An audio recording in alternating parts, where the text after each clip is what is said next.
বন্ধুরা দেখো নাসাবের একটি অসাধারণ হাস্যকর ফানি ভিডিও। আমি এন্নদু কি খুঁজু জামাই কালকে না বাইতে গেলা আজকে আবার আইবর থাকে বাড়ির ভাত নাই শ্বশুর আব্বা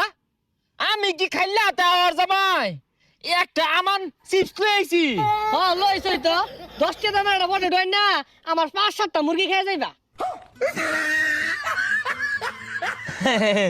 আব্বা মুরগি দেশিগুলা খারাপ না ভালাই লাগে আর আমি জামাই বলে কথা আমি না খাইলে খাইবো কেডা তোমার আওয়াজ দেখলে বাড়িতে মুরগিগুলো বলা আব্বা 10 টাকা দেনছে দুলা ভাই আনে না কালকে গেল আজকে আবার কে লাগাইছুন আবার মুরগি নাই জবরছুন দেনছে মাসের ভিতর থই গা প্রতিদিন মুরগি খাইবে রে ওড়ে দেখছ না বাড়িতে কটা মুরগি হইছে গরমা গরমা অন বাড়ি ছাড়তাছে না শ্বশুর আব্বা মুরগিতে যেহেতু এত সমস্যা লই আইছে গরু মারি হ্যাঁ গরু মারি মুরগি ফাস না গরু মারি জামাই